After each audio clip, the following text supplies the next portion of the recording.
একজন garments worker হিসেবে আমার জানতে ইচ্ছে করে আমাদের বেতন এত কম কেন। বাংলাদেশের তৈরি পোশাক সারা বিশ্ব জুড়ে বিক্রি করা হয়।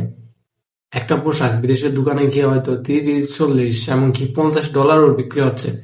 কিন্তু প্রশ্ন হলো, যে মানুষটা ঘন্টার পর ঘন্টা মেশিনের সামনে বসে সে পোশাকটা তৈরি করলো, তার বেতন এত কম কেন? এর পেছনের আসল রহস্যটা বা কি? চলেন আজকে এর পেছনের রহস্য উন্মোচন করা যাক। বাংলাদেশের গার্মেন্টস শিল্প শুধু একটা ব্যবসা নয়, এটা দেশের অন্যতম গুরুত্বপূর্ণ একটা এক্সপোর্ট ইন্ডাস্ট্রি এবং এর সাথে দেশের প্রায় 40 লক্ষেরও বেশি মানুষের কর্মসংস্থান জড়িত।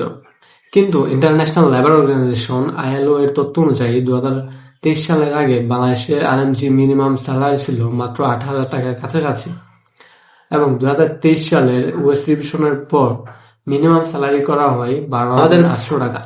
আমাদের বেতন কম হওয়ার একটা প্রধান কারণ হচ্ছে কম খরচে পোশাক উৎপাদন।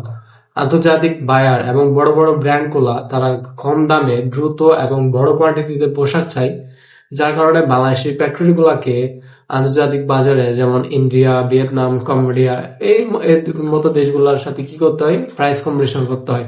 অর্থাৎ তারা যদি কোনো একটা টি শার্ট $100 মেক করে, তাহলে বাংলাদেশের ফ্যাক্টরি গুলা কি বলে, আমরা $90 মেক করবো। তাতে করে কি হয়, তাতে করে তাদেরকে প্রোডাকশন কস্ট কমাতে হয়। সো প্রোডাকশন কস্টের একটা অন্যতম গুরুত্বপূর্ণ খরচ হচ্ছে শ্রমিকের স্যালারি। তো তারা যত কম শ্রমিকের স্যালারি দিতে পারবে, তত কম তাদের প্রোডাকশন কস্ট কমে আসবে। তাছাড়া আরেকটা কারণ হচ্ছে, সেটা হচ্ছে শ্রমিকের বার্গেনিং পাওয়ার। অর্থাৎ আমি যখন একটা কাজের জন্য একটা ফ্যাক্টরিতে যাই, আমি কতটা তাদের সাথে স্যালারি নেগোসিয়েশন করতে পারি বা বার্গেনিং করতে পারি যে আমাকে এত টাকায় বেতন দিতে হবে, খুব একটা বেশি না। কারণ আমরা এমন একটা দেশে বিলং করি যেখানে আসলে চাকরি পাওয়াটাই কঠিন। সো আমাদের কি করতে হয়, তারা যত টাকা বেতন দেয় আমরা সেটাই মেনে নিই। কারণ আমাদের দর কষাকষি করার কোনো সুযোগ নাই, কারণ আমাদের দেশে অত হিউজ পরিমাণ জব অপরচুনিটি নাই, যে কারণে আমরা চাইলেও অন্য কোথায় যাইতে পারি না।